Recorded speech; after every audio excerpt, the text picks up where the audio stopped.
What is up, guys, and welcome back to Heroes Never Die, your one-stop spot for all things Overwatch. I am your host, Tumbly Drunk, and tonight on episode 221, we're going to be taking a look at the most recent news around Overwatch, its competitive scene, and more. So before we get into the news and introduce you to my co-host, let me just quickly take a moment to thank anyone who is joining us on one of our off nights to record this week on Twitch for our live show, and of course to thank all of our repeat listeners out there. So joining me tonight, as always, is my co-host and our end Ed. You know, it's a very bittersweet past week. Uh, we've had some low lows. We got hit with a kind of like one of the higher highs for the week, but it's not actually Overwatch related that I know you and I are both excited about. And then we got something happening tomorrow, which a lot of the Overwatch League Network crew is really excited about as well. So who knows if we'll do anything in regards Except for to one that. asshole. Yeah, I mean, someone's trying to pick a fight with us in the wrong territory, but that's besides the point. But how's the day been treating you, bud? It's been going pretty good, Caught the Boston uprising, clapping the Houston Outlaws, and I couldn't be any happier. And then if any of you out there had on your 2020 bingo card, Decay and Janu on the Washington Justice in the same tank line, you win. You win 2020 then. So that's been fun. Been playing a lot of Valorant still. Waiting for tomorrow for the Tony Hawk game to come out. Hell yeah. So I'm very excited about that. The Avengers game comes out tomorrow as well. So I'm gonna have to that pre-purchase, but I'm gonna be playing Tony Hawk before Avengers. Oh yeah, 100%. So the only thing I'm worried about with the Tony Hawk game is the soundtrack better be as good, which is hard to do, but it better be.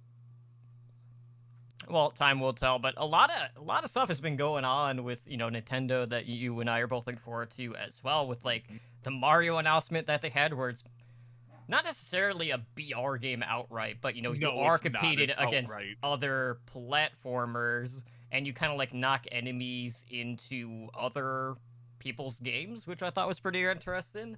It's like a mix of a BR and Fall Guy. Yeah, it was like Tetris 99. Very similar to what they did with that. And then, you're also telling me about the Mario Kart thing that's coming out that basically turns your house into its own map. It takes your house and the layout, the furniture and stuff like that, and it turns it into a Mario Kart track. So it's kind of like a weird Pokemon Go Mario Kart. It takes your actual surrounding and puts the game into your actual surrounding. Just crazy stuff. Awesome innovation there. So a lot of cool stuff happening from Nintendo, but we're here to talk about Overwatch and what is and is not happening. All right, well, let's talk about the Overwatch League before we talk about general Overwatch news. So this week we do have the start of the playoffs. I know right now that some games are happening right now. This is part of the qualifiers. So we basically have a first round, a second round, and then we will start to enter the actual bracket play with the start of the quarterfinals for both NA and Asia. So leading up to the playoffs, not really a ton of news in regards to roster moves, since it's kind of beyond that point. But we did finally find out that the Washington Justice have decided to move on from the main tank player, who they have just never been able to play in LoLSish. So finally, we're getting to the point now where, I can't imagine why they kept him on the roster for so long, knowing that it didn't seem like there was a situation that was going to arise where his visa issues were going to get resolved, because he's just been kind of like a sitting duck there, just watching from the sidelines, never see him play. And since then he has gotten picked up by Young and Beautiful, and he will be competing over in Europe with that contenders team. I can't remember if they're trials or if they're actually in contenders at this point. But something to keep an eye on. So he is still going to be actively competing, just not within the Overwatch League right now. And if I'm not mistaken, I think he's tanking with Happy Cool on that team, Mm-hmm. which is pretty cool. So Happy Cool is also trying to make like one last legitimate push to try to get into the Overwatch League. And seeing that Roadhog is meta right now, I can't say I really blame him, but a lot can change by the time we could see a potential call up, unfortunately. Mm-hmm. And the thing is it's I mean everything kind of revolves around his visa issues. It's Mm-hmm. very well documented. He's been having visa issues to get over here, and it could have just finally been like the final, like we just can't do it. We got to get rid of him. Um, and I don't think he's like teams are probably not going to ever sign him, because he does have those visa issues, which we do not know about. Um, Mm-hmm. so like teams may just say screw it and not even attempt to sign him because they don't want to deal with the visa issues. So, you know, unfortunately, this is probably the last we'll hear of Lullish in regard to the Overwatch League. Mm-hmm. So, talking about the actual playoffs, obviously we got some pretty exciting stuff happening here. As we mentioned, we do have games that are ongoing right now for the NA side for round one, which has already busted a ton of brackets already. Mm-hmm. I think you said what? It was like 5% that were still intact at this point. 5%. Yep. Awesome. Good job, Houston. Way to run fair in the hit scan meta and then not have a backup plan at that point. Absolutely great. And I sat down, I watched that game, and the whole time I'm just thinking, they're really just playing into Boston's hands at this point. It wasn't really a case of, oh well, Houston doesn't really have a main tank right now, because we did see a lot of Hog D.Va in that particular match. Actually, that was the only tank duo that we were seeing in that case, outside of like the odd dive that would pop in here and there, but it wasn't for any extensive period of time. But already, we are currently seeing the second game happening right now in round one of the NA side of the bracket. And we've already been seeing some pretty distinct differences between compositions that we are seeing. Like, we have been seeing a ton of hit scans, so there has been the Ashe presence there. We have also seen a ton of Sombra coming out of the Washington Justice. But, like, the primary healing duo has been, so far, Ana paired with the Mercy. And I know going back to Tuesday, we were kind of, like, sharing our thoughts on what we were expecting to see. Obviously, Roadhog being pretty prevalent right now. He seemed to be, like, one of the go-to off-takes, but a lot of us were figuring that the Zarya Hog combination was going to be one of the more featured picks, and all of a sudden, we got the Miss Piggy duo of Roadhog and D.Va coming into play here. So I know it's still early on, but I feel like even like 2 matches in, right now it's still a toss up. We've already seen upsets, and we're not effectively into like the bracket play thus far, but do you feel like this is just going to be a team by team basis where we're just going to be seeing different looks from different teams when it comes to that particular tank duo moving forward here? Yes. I think it's definitely going to be. I think Roadhog is going to be the constant in all this. I think we could probably get a Zen over a Mercy, depending on the team. Still, the reason I say this is, well, we're seeing the worst of the worst teams. Let's be real, they don't have all the talent in the world. So they're gonna play what they're most comfortable with. That's what we saw from the Outlaws. Mm-hmm. You know what I mean? They probably weren't the Outlaws, and Boston probably weren't that comfortable on Roadhog, so they went on Zarya, so that's why they would go D.Va. You know what I mean? It's stuff like that, and now we're seeing no D.Va. I mean, heck, Vancouver's been running Dive, Right. So it's once you start getting to the actual good teams, I think we'll get a more defined meta. I think you're gonna see.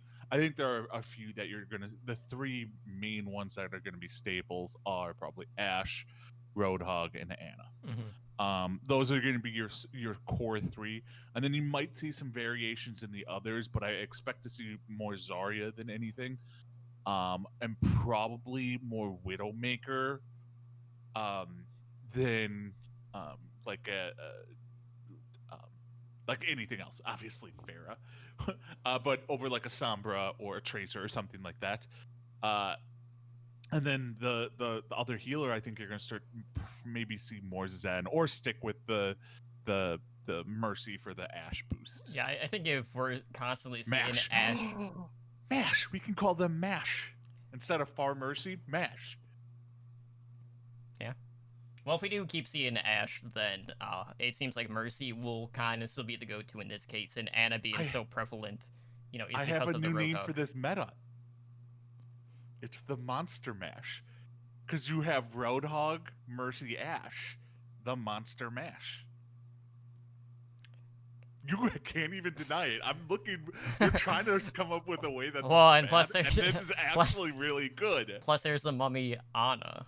I mean, you forgot that part. Jeez, come on. Yeah, but they're not allowed to. They're not allowed to pick out their own skins. Yeah, I know that, but I'm still saying it still ties in one fashion. But when we're talking about the format of the way that the playoffs are working, you know, right now we are in, you know, those first couple of rounds, which are single elimination.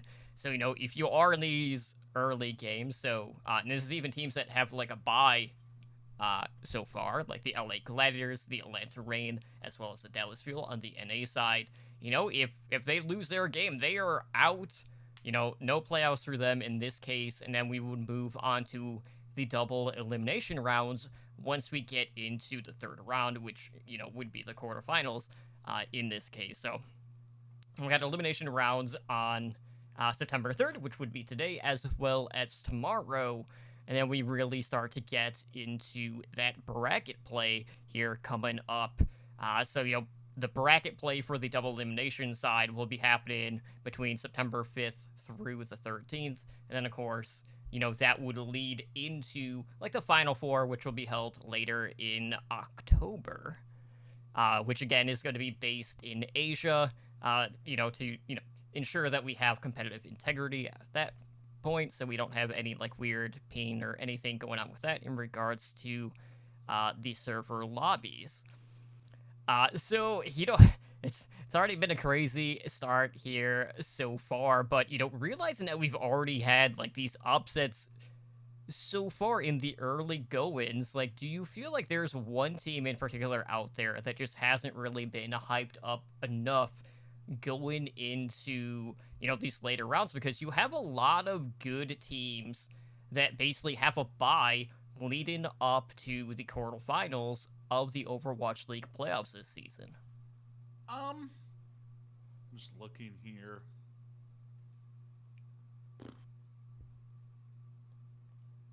The New York Excelsior and the LA Gladiators kind of stick out to me. I'm not gonna say any of the top, like the third round. You know, the Mayhem, Shock, Fusion, Dragons, Charge. Mhm. Those are not underrated. As far as the other ones, I'd say out of the three that are in the four. I hate how they put this together. The Gladiators, Rain, Fuel, and Defiant. I think the Gladiators probably have the best chance. And I mean, New York is New York. I mean, I think they're going to do just fine in this meta. Now, granted, do I think any of them will get past the first round in round 3? Probably not. Well, it's been a toss-up with Excelsior and Guangzhou here. Yeah, that could be a toss-up. So we'll see. Who's the missing team? Oh, Seoul. That's the missing team. Mm-hmm. Yeah, they'll get picked for the second round in Asia. Mm-hmm. So, yeah, I'm very interested to see what goes on here. But don't expect anything too crazy, I think. I don't know. It'll be. I'm anxious to see how many teams are just going to be running Tracer and Ash together, because that's the carry potential is definitely there with that duo Mhm. over some of the other DPS combinations that we'll likely be seeing, kind of sprinkled in here and there. All in I, all, I though, like I like the Widowmaker over the Tracer, just for the simple fact that if they're really running Hog Zarya, you can probably pester the backline more as a Widowmaker mhm. than you can as a Tracer because you don't have any shields to worry about. And stuff like that. You can shoot freely. The only thing you actually have to worry about is counter Widow, um, and Ash probably. Um, you won't have any tanks that are gonna dive you in the back, which has always been the counter almost for a Widowmaker is dive on her. Um, Now with that said, Tracers still can pester the backline just as well. It's just I take into account the Roadhog hooks. Right. uh, you know what I mean? Like, because it's like me and you probably are not the best at predicting exactly where they recall to and where they're going to blink to and stuff like that. But these players are. So like a recalling tracer's going to get hooked and then just easily one shot. So that's the only reason I'd say Widowmaker over Tracer, but there's going to be both. Mhm. Yeah, for me, I'm really looking forward to seeing how the Florida Mayhem are going to fare in these playoffs in this current meta, knowing that they're basically going back to the hero that really kind of like put Gargoyle on the map within the Yeah. Overwatch League. And when you've seen the contribution that their DPS lineup of BQB and Yaki have had, throughout the season, like I don't think we've seen a deadlier duo when you just factor in like those are two of the top five in regards to like overall eliminations this season, and they're the only team that actually have two players on that list. Mm-hmm. So this is going to be a very good tell at seeing like how far they can go in this current meta because this one is going to play to their strengths. So the upset potential for the Mayhem, I really feel like they are going to be the dark horse in this one. But I know like they were doing like elo uh like percentages in regards to like who's the most advanced to like reach X point within the playoffs, and Captain Planet did that. And I want to say it was Shanghai that was odds on favorite to win the grand finals, and it was followed by the Philadelphia Fusion. There were a lot of like interesting things in that particular like infographic. I don't have it on hand, but a lot of like Yeah. eyebrow raisers. And one of the things that a lot of people were kind of questioning when Captain Planet had posted this on Twitter was how high up the Washington Justice were. And here we are. Like I'm not actively watching the game on a second monitor because I have Discord up over there. But at the time when we started this, they were up 2-0 over the Vancouver Titans, looking pretty damn good. And I know like the Titans right now aren't necessarily the best team, but there's like this weird stigma right now when it comes to the Titans just never beaten the Justice, and I feel like is also coming into play. But I think people undersell just the magnitude of upset potential or just carry potential that someone like Decay brings to a particular team, even if he's not actively playing on a DPS role here.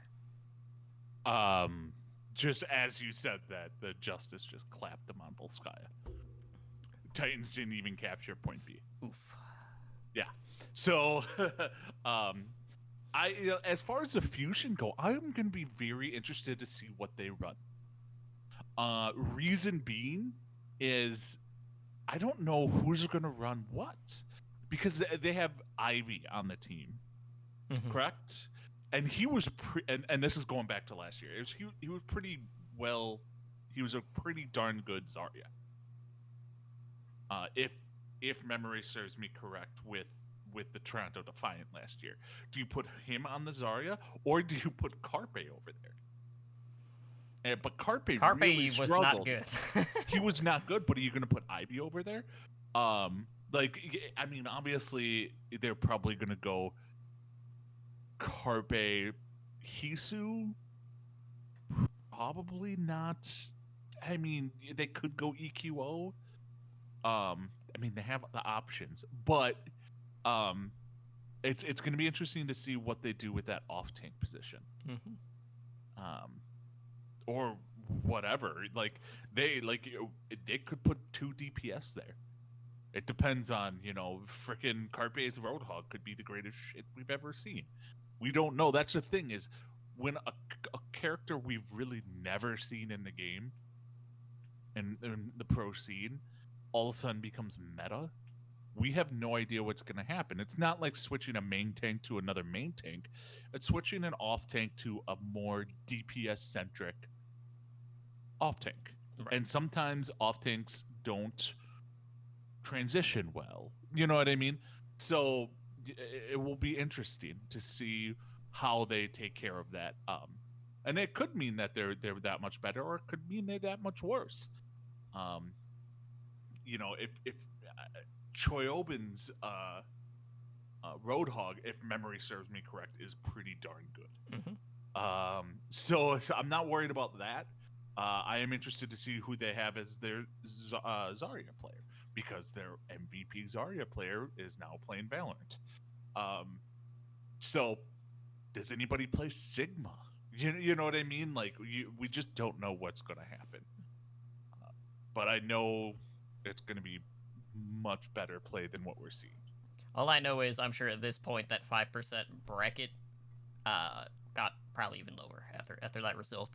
For me though, knowing that Roadhog is very common right now, we have not seen as of yet any of the flex supports moving over to play Roadhog like we had seen the last time that Roadhog was considered meta in the Overwatch League. So I don't know if we're actually going to be seeing that, because if all of them are just playing Anne at this point, I think realistically, maybe the only other team that I could see running like the double flex support like in a lineup would probably be Philadelphia in this case.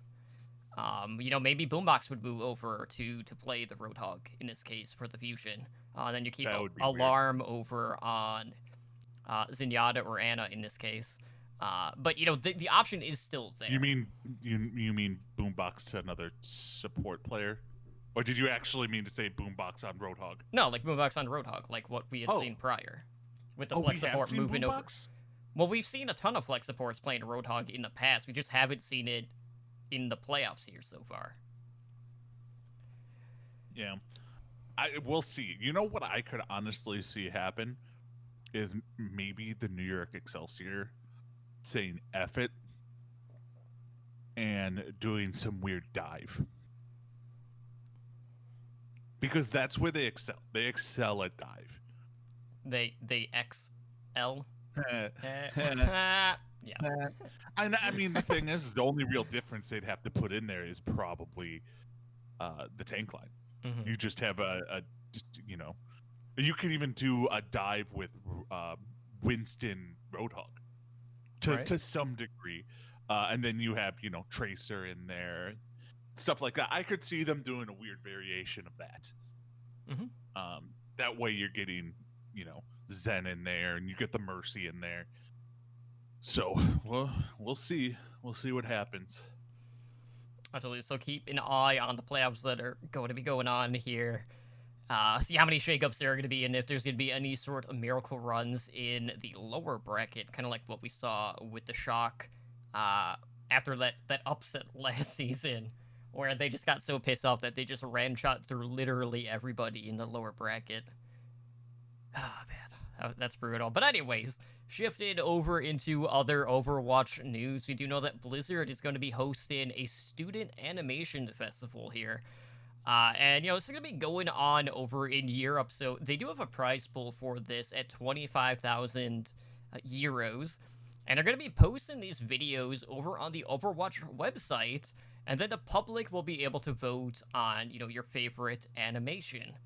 Now, I know that they have, like, a jury that will select, like, the winning animation, and it's going to be going on for a couple of months now, where, it's going to be going through, like, 2020 and through early 2021, and each month is going to have a different rotated theme being added. So I know October has, like a relaxation type of theme to it. I know they have one for cooking that will be coming up in another month. Another one being kind of like what you would think the heroes would be doing in like, day-to-day operations and things like that. And it got me thinking because like in the past, we have seen like map designers or just artists in general that have kind of like gotten picked up based off of their own creations. I think probably the most recent example that I could think of was with the bracket builder, who was, I'm pretty sure like he was working with Avast and History, and he got picked up, and Solomon's been doing all this stuff with the bracketology and things like that on the Overwatch League website. So pulling from within the community, being hired by Blizzard in this case for like the esports side of thing. Do you feel like this is, another shot at doing that, just, with the animated field in this case for Overwatch? I think this is basically a way to scout new talent. Like, that's how I see this. It's a way to get out there, and it's a good way to get them involved and get their names recognized with Blizzard and other companies, from the get-go. You see stuff kind of like this from time to time, where like Microsoft will have some of these competitions or stuff like that. And this is kind of what it is. It's cool. They're probably counting on these people to finish frickin' Overwatch 2 because they can't finish it them damn selves. More on that in a minute. But this is cool. It's not something I'm super duper interested in, but this is good. I'm not hugely into art and animation. Like I like animation stuff. It's just like I want to see the finished product of animation. I'm good without seeing like the build up to that. Okay. So like this seems cool, and it's good that it's like a college competition. So and they can only hold it in Europe because most of the United States ones aren't in school anymore.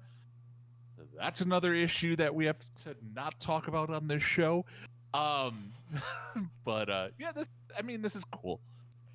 What did they say? What the prize was? I didn't. Yeah, didn't see that. it was 25,000 euros. Is that 25,000 euros or €25,000 towards school? That I don't know. I don't have the written down. Because like, you know what I mean. Like that's a very very big difference. Oh, the prize pool is 25,000. So the winner doesn't get 25,000. So in the U.S., I don't know how it is over there. In the U.S., I doubt they could get away with just giving somebody $25,000 who's in college, because there's so many tricky things. Like you won't be allowed to play in any sports. You know what I mean? Like like that. So like it goes towards their college tuition, and they can get away with that. But yeah, like good for them. I remember when I first read about this, like the first thing that popped in my head was a very jaded comment. I was like, oh, so this is how we're gonna get a new animation, because it's been so long. So it's been a little bit of time, and like this past weekend.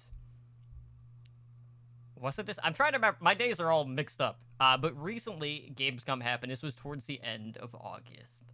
And leading up to Gamescom, there was this leak that happened off of, like, German emails that were kind of, like, talking about customization options that you would want to see within Overwatch 2. So, like, that stuff was out there, and then we're like, oh, like, is this a sign that we might get something to come here in regards to, like, any sort of announcement? Well, guys, Gamescom happened, and, Blizzard's presence there was essentially for opening night.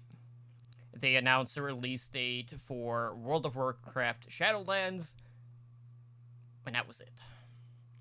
So we don't have any Overwatch 2 update this week, outside of just, the email that had gone out about, customization options that we could potentially see for the sequel, and a lot of it just dealt with the hero skins.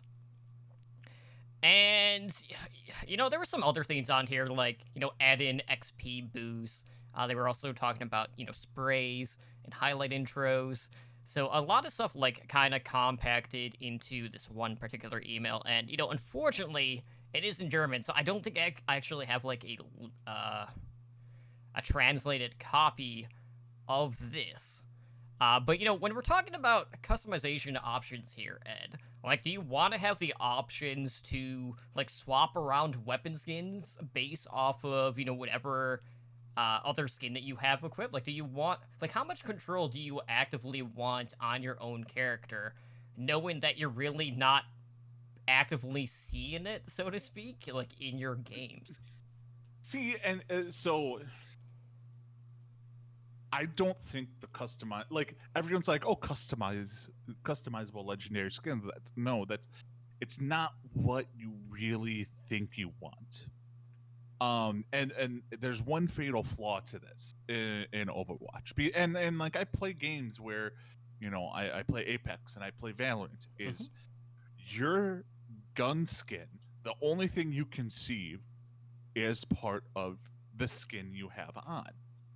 If they separated the gun skins from the regular skins, that's a whole different story, because then you could get customization for it. But if it's all incorporated as one, I don't think it has the same meaning, because you're changing your whole thing. You're not kind of like doing transmog like with Warcraft or anything like that. You're changing one aspect of the whole thing. Right.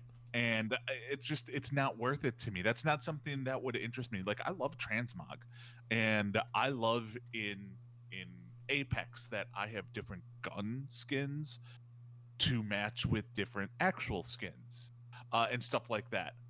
But since they're combined in Overwatch, it loses some of its appeal. Mm-hmm. Now, if they made one skin customizable, not all of them, that's totally fine. But if it's about all the legend, no. And I think that would be unnecessarily too much coding to be done. And this could also mean they could be customizable, and it could just be a different skin, like different color. Like, just change the color of this skin. Which, if they do that, fine, but that's really nothing. If all you're doing is changing it from yellow to green, like, whatever. Yeah, so, I purposely left part of something out of this, and that was the fact that some of this stuff was going to be included, based off of this survey in, the deluxe edition of Overwatch 2. Now, we got some price points here. And the lowest price point that is here is just for, like, the digital or, like, the physical copy. And I have it listed at $39.99 for Overwatch 2. So, for a while we've been curious, okay, like, what sort of numbers are we actually looking at in regards to a game that is essentially, at its core, an engine upgrade, complete, like, overhaul. So, like, that includes all the models, the maps. Also, you got all the new content that is coming with it, with the new maps, the new heroes, the new PvP mode. But there's a pretty big jump here when you talk about starting to include some of these customization options for at least legendary skins. Because the other costs that I'm seeing on this spreadsheet are $79.99 for that second option, which seems really high for something that isn't like a collector's edition. And then it goes up to $99.99. But it seems like their idea here is, okay, so like maybe we'll include all of this stuff, and then, the more you're paying, the more of each thing you're going to get. But obviously, the more you're spending, the more of those individual items you'll have, just like times whatever amount compared to like that next lower option here. So, this isn't just going to be something that is going to be like a separate purchase within the game. Like, if you do want to have customization, it's just, okay, it's part of your box price for Overwatch 2. So Yeah. I'm very conflicted with that, but going back to that $39.99 price point, I don't think that's a bad No. starting point when we're talking about something that is, it's a new game entirely. You're obviously, for the most part, you are paying for the PvE content, just because Yes. the game engine update, everyone is going to be getting because they're not separating the PvP pool when it comes to the Overwatch client and Overwatch 2, Mhm. because that initial client will update along with the new engine, and then you'll just be locked out of the player versus environment stuff that is coming with the sequel. But were you expecting it to be higher than what they have this listed at here? Um, part of me, yes, but I was like, they can't charge more than $39.99 just for like a PVE expansion. Now, whether they want to start jacking up the price and adding, you know, cosmetic stuff for, well, whatever, every game does that. I have no problem with doing any of that. Mhm. If the base game is $39.99 or whatever, that's a very good price point. It's not too cheap, because I think if $29.99, I'd be like, why? It just seems too low to me. But if you're talking $49.99, I'm not paying $50. I mean, I would, but the average consumer might not pay $50 for what is essentially a DLC. Um, and let's not confuse this with anything. This Overwatch 2 is essentially a DLC. Because you are getting the majority of the game free if you already have Overwatch. Yeah. And Um, the problem here is still, to this point, we don't know how deep the PvE content of the game is, as well. and I think that's the issue that's really holding things up is to add a PvE DLC to this that has replayability. It takes a super long time. Mhm. So it's not like, and uh, we just don't know anything about it. Right. We've tested out the maps. We know what roughly it is, but we have no idea what will get us to keep playing it, because I don't think it's like giving us loot boxes, whether they have um challenge runs, Right. Like leaderboards. like leaderboards, stuff like that. I think that's a pretty safe bet. And having your own legendary guns for being at a certain point on the leaderboards, stuff like that is something that they have to go with. Like the most popular, I they have to take a page out of WoW's book with this, um because the most popular form of esports for Warcraft at this point is Mythic Dungeons. Like, that's probably the most popular. Like, Mythic Dungeon runs is their most popular esport, and that's PVE content, which is weird to think of esports as a PVE content, or PVE content as esports, but that's what they kind of probably want to gear it towards. Mhm. The only thing is at the end of Mythic Dungeons, you get gear to make yourself better, and that's not really a thing with PVE, or it could be. Well, I wonder in this case, if we're talking about like type of setup for Overwatch 2, maybe instead of actively like getting loot for your character at the end of the map or whatever, maybe they increase your likelihood of actually obtaining better items on that next mission, or have it like overall it will up your chance across the board to get the better Yeah, items, because they do have different rarities as well here. I think they could. Yeah, I think they could also make PVE exclusive skins and Hmm. PVE exclusive sprays and all that stuff. Which you're gonna get some Reddit bitching about that, but you know what? Play, like, if you want it, just play it and get better. Hmm. So yeah, I think they could really go if they treat it more like dungeons, um, or even like a raid. Hmm. Like they could, in theory, do an Overwatch raid, um, which would be kind of crazy if you got like, and they probably won't call it a raid, but you get the idea of what Hmm. I'm trying to go with at it. So it'll be interesting. Except the only thing is it's been like 12 months since we've heard anything, and we're not going to hear anything for like 5 more months, Yeah, we're on month 10 right now. and we're not So probably not hearing anything till 2021. yeah, I mean, I think at this point we could basically confirm it that we're not going to be hearing anything until Digital BlizzCon, which is happening in early 2021. Now that being said, obviously that would be, depending on what it is, we're talking 13, possibly 14 months without any major updates in regards to Overwatch 2, which, is, and we're not going to sugarcoat it, that is a long effing time, like a very long time to not know anything about what we're going to get. So we're kind of like at this point now where, you and I were talking about Gamescom and we're like, maybe they'll throw like a beta date out there. It wouldn't be like out right this minute or anything like that, but that's what we were hoping for.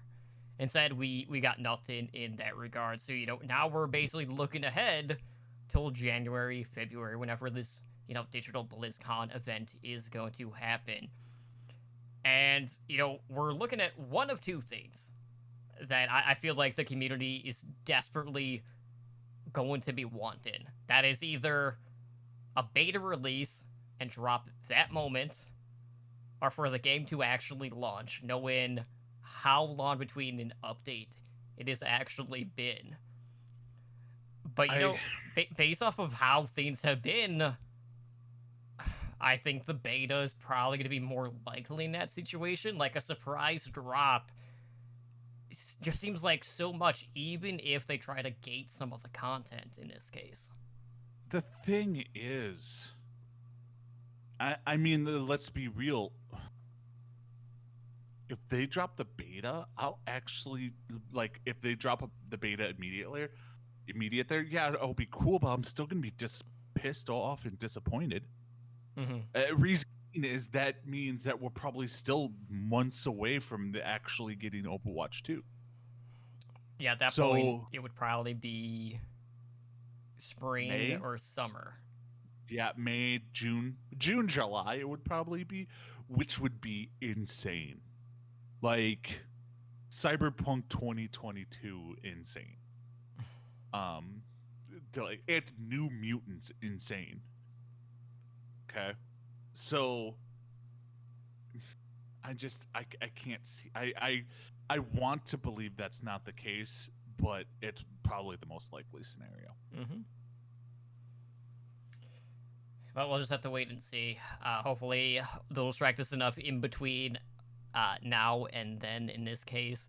And I have to say though, like we still been getting enough updates to kind of like whet the appetite, and I really feel like after all the recent updates that we have seen here, when we're talking about like the balance of the game, like honestly, like I think this is one of the better states that the game has been in a very very long time, if not the best state that the game has ever been in since launch, which is saying something, even this far into the lifespan of the game here. Now, we did have a new patch go into retail servers on August 31st. So a couple of days ago. And this is the one that basically patched through a lot of the stuff that we were seeing on that prior experimental card that we were talking about here on our last episode. So I actually did not get a chance to check out the experimental card. And I know a lot of people were curious to see, like, okay, well, like, did everything just get patched through outright? Were there any differences between the two sides here? So let me pull up my recall patch notes that I had that were from the experimental card, and we'll just kind of like go down the line and figure out what's different between the two. So Ed, if you can pull up the retail patch notes, Yep. and we'll just kind of like go down a list here. So on the experimental card, we had the beam type damage being increased against armor across all heroes, going from 20% up to 30%.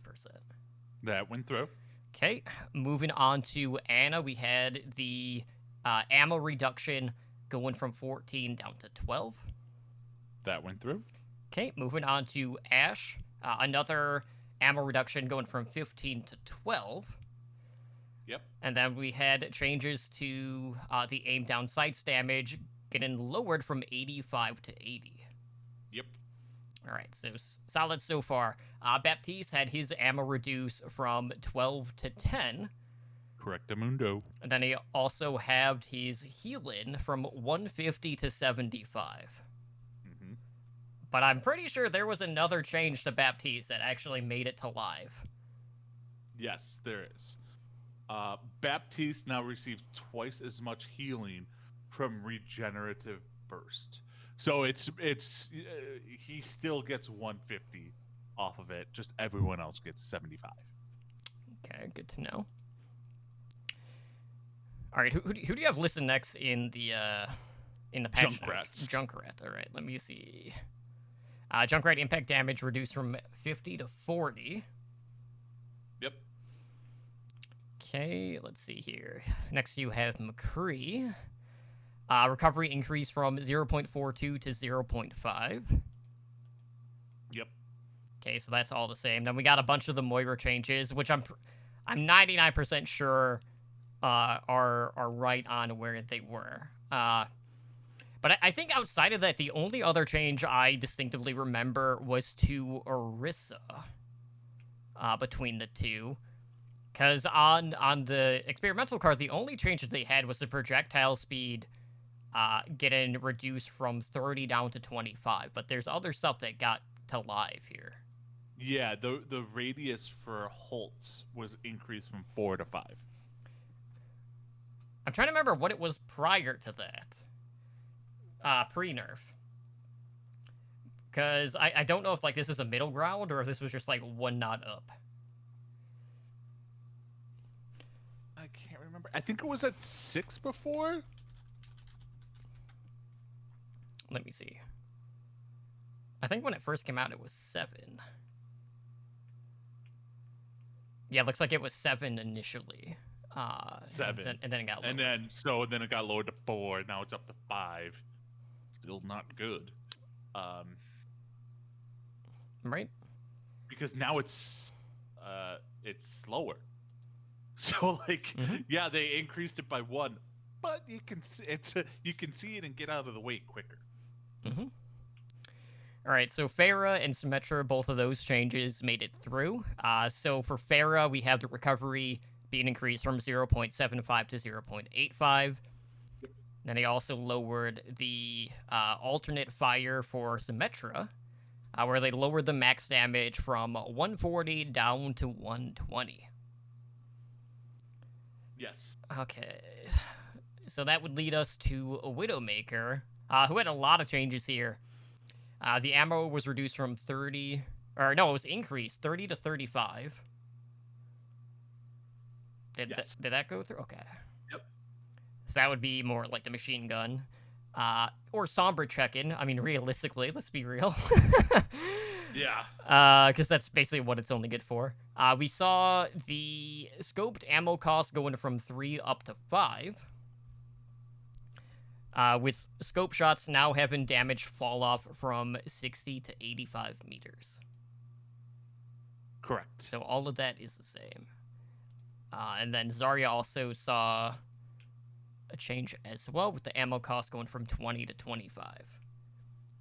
Yes. Right, so it looks like for the most part, like 99% of it actually went through between the two. Yes. So the only differences, looking back, were the Baptiste regenerative burst, receiving twice as much healing, or Baptiste does in this case. And then we had the Orisa Halt radius being increased by 1 meter. Everything else was exactly the same. So those are the two differences that we saw going from experimental over to live in this case. And, kind of like looking back, when they nerfed all of the shields, we were basically like, all right, well, this is basically just going to buff a ton of hit scan. Now they go in, Yeah. they went into experimental, and they did touch up on a few hit scan heroes in particular. I don't think we're gonna be seeing like too many changes, at least in our level of play here so far. But is there anything out of these changes on live now that you feel like is going to have the biggest impact, whether it is where we're currently at, or like even at the pro level here? Okay. I think. Well, all right. Obviously, at the pro level, I think this changes Zarya a lot. Not just because the ammo for the right click was increased, so you're going to see a lot of less spam of that. Mhm. That alone, I don't think would take Zarya out of this, but I do think beam type damage reduction against armor health pools increased by 10% will affect her. Okay. Because I'm assuming they consider her gun beam type damage, considering it is an actual beam. Right. So I'm assuming that. The antibiotic rifle, I don't think will change all that much. You're probably gonna see Ash fall off a little bit.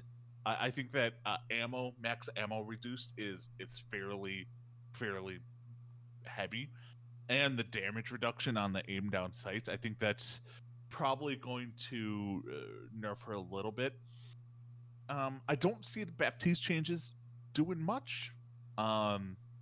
Still a niche pick, could be strong, but his changing his regenerative burst is not why you pick him. Mm-hmm.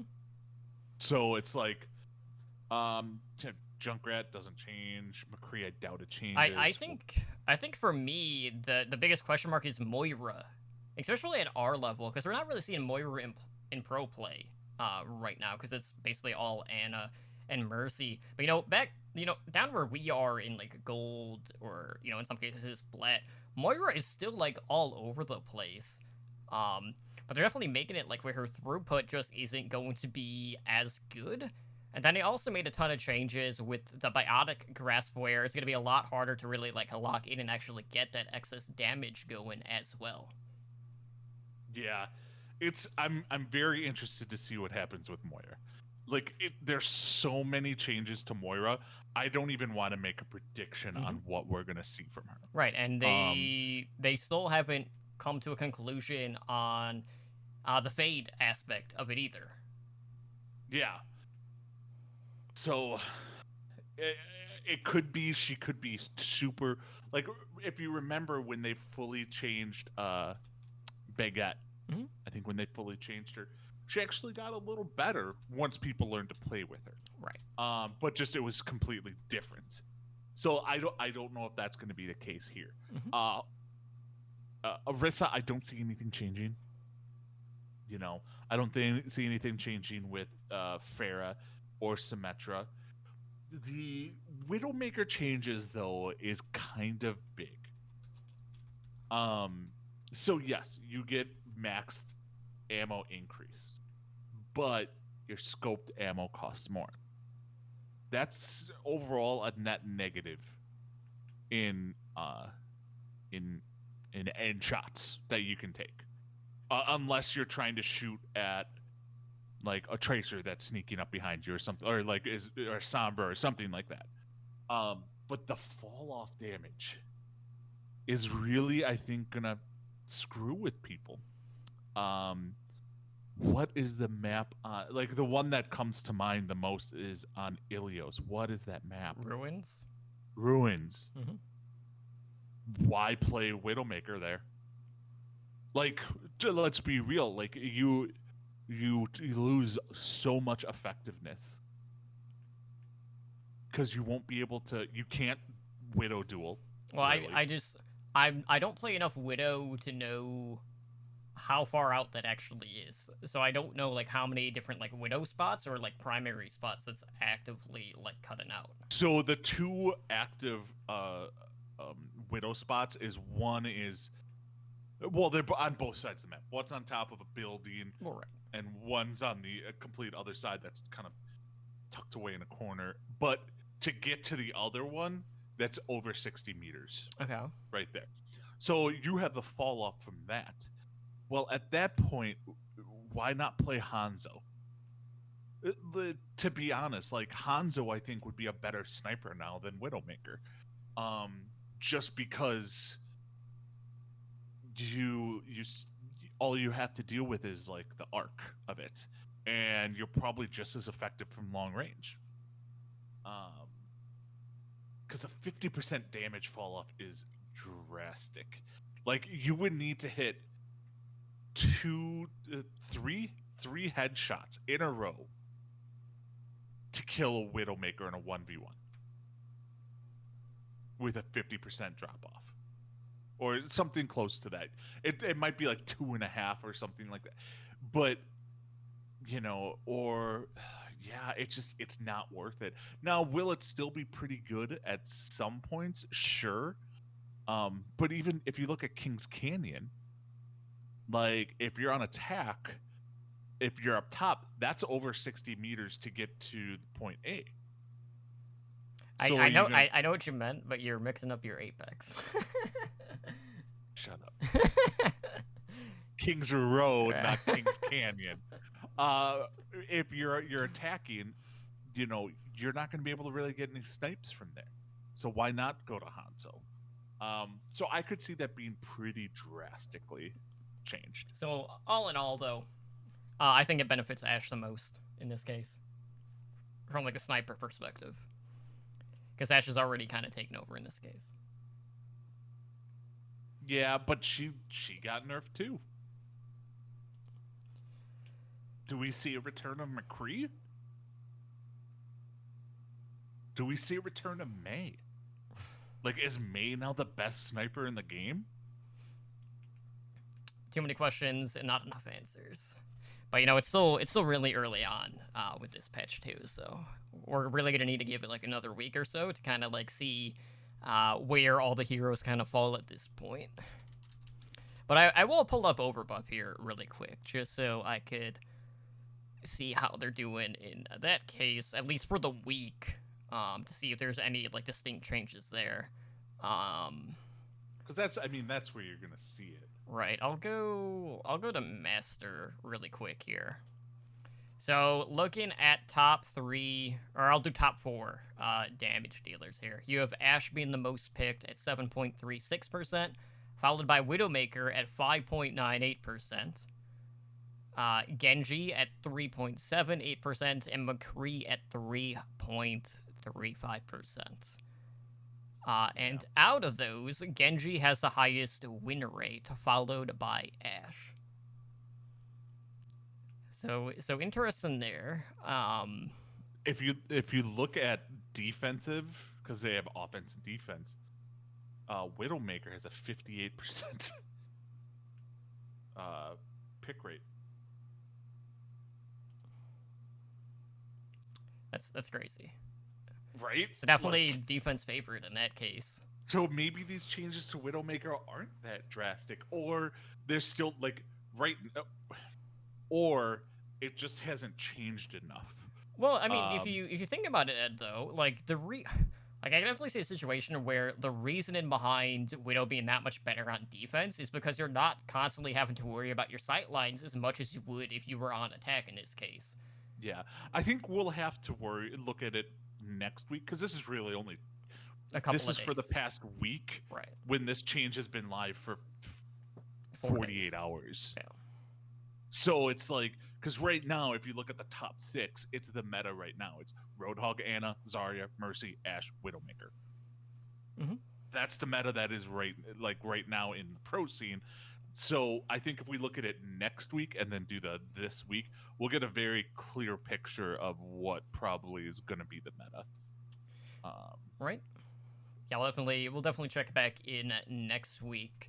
But in regards to like Overwatch news, that's basically everything that's been going on here this past week. Obviously, a lot of the hype right now is revolving around the Overwatch League playoffs. Now that those are finally here. And of course, we'll have a couple weeks of a lull period when the NA teams are traveling over to Asia once we do get to the Final Four in regards to the grand finals. But definitely get your games in. You know, the new competitive season should be starting up here fairly shortly, so maybe we'll have some more info on that heading into our next episode. But that will do it for us here tonight. So if you guys want to help us out, please do us a favor. Head on over to iTunes and write us a review. Let us know how we are doing, and we are always looking for ways to improve the overall quality of the show. So feel free to reach out to us. And if you would like to support our podcast and the podcast network that it is a part of, consider pledging to our Patreon page, where we have tiers starting at just $1 a month. And you can find more info on our Patreon at patreon.com/OWLnetwork, where you too can join the likes of our master and above patrons in Daniel, Owl, and Kesha in helping our network grow. And of course, you guys can reach us a plethora of different ways, so Ed, please let them know how they can do that. Okay, so you can reach us through email at hndoverwatch@gmail.com. We are on Twitter, and that's at hndoverwatch. We do have a website, and that is owrecall.com. You stopped yourself this time. Yes. We are on YouTube at youtube.com/Overwatch League Network. We do have a Discord at discord.me/OWLNshow. We are live on Twitch at twitch.tv/OWLNshow. We are a Twitch affiliate, so help support the show by subscribing to our channel and earn our network emoticon. We do stream pretty regularly. So on Mondays at 6 p.m. Pacific, we have the Overwatch League Network. On Tuesdays at 6 p.m. Pacific, we have OWL by the Numbers, which probably coming to an end soon since the season's coming to an end. Mm-hmm. And then on Wednesdays at 5 p.m. Pacific, we have this show, Heroes Never Die. And then Thursdays at 5 p.m. Pacific, normally we have our Hearthstone Battlegrounds podcast, Tavern Tales, over at twitch.tv/TavernTalesHS.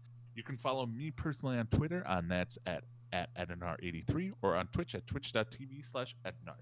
Totem, where can they find you at? You can also find me on Twitter. That would be at TumblyDrunk, as well as Twitch at twitch.tv/TumblyDrunk.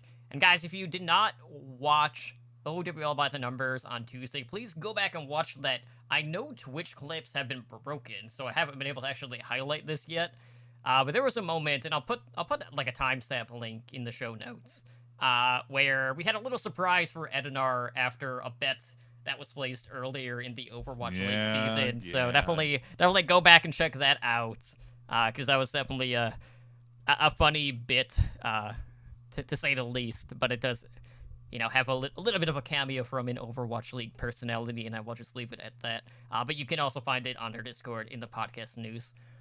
But I do want to thank everyone again for joining us here tonight on Heroes Never Die. We'll see you guys back next week. You take care and have a good night. Peace.